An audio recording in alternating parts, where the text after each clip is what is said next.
This is section 7, part 1 of the one and only Ivan. We are on page 204 called More Paintings. George calls out to Julia. He's done for the night. Grab your backpack, he says, and hurry, it's late. Gotta go, Ivan, Julia says. Julia doesn't understand. I have to find the right pieces. I dig through the pile. They're here somewhere. I know they are. I find one, another one, another.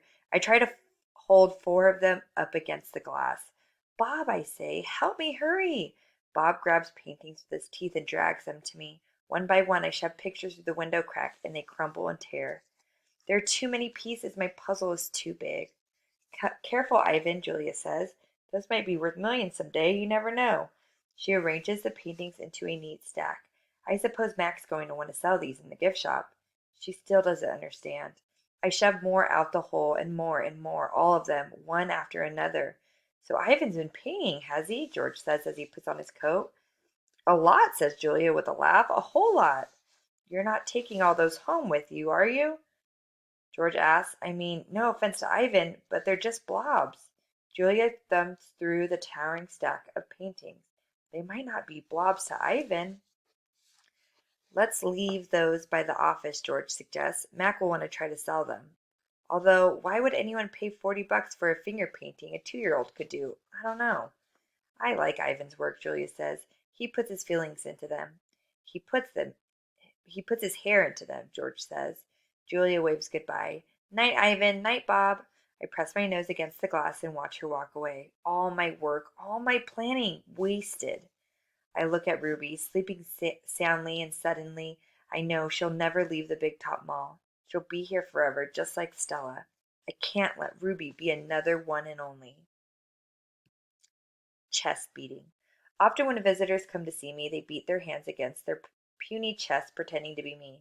They pound away, soundless as the wet wings of a new butterfly. The chest beating of a mad gorilla is not something you ever want to hear, not even if you're wearing earplugs. Not even if you're 3 miles away wearing earplugs. A real chest beating sends the whole jungle running, as if the sky has broken open, as if men with guns are near. Angry thump. The sound, my sound, echoes through the mall. George and Julia spin around. Julia drops her backpack. George drops his keys. The piles of the pictures go flying. Thump, thump, thump. I bounce off the walls. I screech and bellow. I beat and beat and beat my chest. Bob hides under knot tag, his paws over his ears. I'm angry at last. I have someone to protect. Puzzle pieces. After a while, I grow quiet and I sit. It's hard work being angry. Julia looks at me with wide, disbelieving eyes. I'm panting. I'm a little out of shape. What the heck was that? George demands. Something's really wrong, Julia says. I've never seen Ivan act this way. He seems to be calming down, thank goodness, George says. Julia shakes her head. He's still super upset, Dad. Look at his eyes. My pictures are scattered all over the floor like huge autumn leaves. What a mess, George says, sighing. Wish I haven't bothered sweeping tonight. Do you think Ivan's okay? Julia asks. Probably just a temper tantrum, George says. He reaches under a chair to retrieve a brown and red picture. Can't say I blame the guy stuck in that tiny cage all these years. Julia starts to answer, but then she freezes. She cocks her head. She stares at her feet where the pictures lie in disarray. Dad, she whispers, come see this. I'm sure he's another I'm sure he's another Rembrandt, George says. Let's pick up these and get going, Jules. I'm exhausted. Dad, she says again, seriously, look at this. George follows her gaze. I see blobs, many, many blobs, along with an occasional swirl. Please, can we go home now? That's an H, Dad. Julia kneels down, straightening one picture, then another. That's an H in here. She grabs another picture. Put this one here, and I don't know, maybe that one. You have an E? George rubs his eyes. I hold my breath. Julia's running now. She picks up one picture, sets down another. It's like a puzzle, Dad. There's something. It's a word, maybe words. And a picture of something, a giant picture. Jules, George says, this is crazy. But he's looking at the floor too, wandering from the picture to picture and scratching his head. H, Julia says. E, O, ho?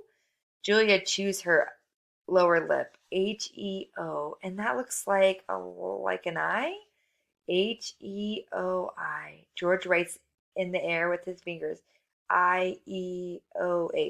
Not the letter, an actual eye. That's a foot, or maybe a tree, and a trunk. Dad, I think that's a trunk. Julia runs to my window. Ivan, she whispers, what did you make? I stare back. I cross my arms. This is taking much longer than I thought it would. Humans. Sometimes they make chimps look smart. Finally, Julia and George take the pictures to the ring where there's room to see them all. An hour passes as they try to assemble my puzzle. Ruby's awake now, and she and Bob and I watch. Ivan, Ruby says, is that a picture of me? Yes, I say proudly. Where am I supposed to be? That's a zoo, Ruby. See the walls and the grass and the people looking at you? Ruby squints. Who are those other elephants? You haven't met them, I say. Yet. It's a very nice zoo, Ruby says with an approving nod. Bob nudges me with his cold nose. It is indeed. In the ring, Julia pumps her fists in the air. Yes, she cries. I told you, Dad. There it is. Home. Home. George gazes at the letters. He spins around to look at me. Maybe it's just a coincidence, Jules. A once in a million trillion kind of thing. Like the old saying about the chimp and the typewriter. Give him long enough and he'll write a novel. I make a grumbling noise as if a chimp could write a letter, let alone a book. Then how do you explain the rest of it? Julia demands. The picture of Ruby in the zoo? How do you know it's a zoo? George asks. See the circle of the gate? That's a red giraffe in it. George squints and tilts his head. Are you sure that's a giraffe? I was thinking more along the lines of a deformed cat. It's the logo for the zoo, Dad. It's on all their signs. Explain that. George gives her a helpless smile. I can't begin to. I'm just saying there has to be a logical explanation. Look how big this is. Julia puts the last piece of Ruby's right ear into place. It's huge. It's definitely large, George agrees. Julia watches me. She chews on her thumbnail. I see the questions in her eyes. She turns back to the painting and stares at them. Looking, truly looking. A slow smile drawn on Julia's face. Dad, she says, I have an idea, a big idea. Julia races around the edge of my painting, her arms spread wide. Billboard big. I'm not following you. I think this is meant to be on a billboard. That's what Ivan wants. George crosses his arms over his chest. What Ivan wants? He repeats slowly. And you know this because you two have been chatting. Because I'm an artist and he's an artist. Uh-huh, says George. Julia claps her hands together. Come on, Dad, I'm begging you. George shakes his head. No, I'm not doing that. No billboard, no way. I'll get the ladder, Julia says. You get the glue. I know it's dark out, but the billboard's lit. Mac'll fire me, Jules. Julia considers. But think of the publicity, Dad. Everybody would know about Ruby. You want me to put up a sign that shows Ruby in a zoo with the word home on it in giant letters? Julia gestures towards my pictures. A sign, incidentally, that just happens to be made by a gorilla? Exactly. And you want me to do it without Mac's permission, George says. Exactly. No, George says. No way. Julia goes to the edge of the ring, carefully not to step on any of my paintings. She picks up Mac's claw stick. She walks back and hands it to her father. George runs a finger along the blade. She's just a baby, Dad. Don't you want to help her? But how would it help, Jules? Even if lots of people see Ivan's sign, it doesn't mean anything's going to change. I'm not exactly sure yet, Julia shakes her head. Maybe people will see the sign and they'll know this isn't where Ruby belongs. Maybe they'll want to help too. George sighs. He looks at Ruby. She waves her trunk. It's a matter of principle, Dad. Principal. L-E, George corrects. Dad, Julia says what if Ruby ends up like Stella?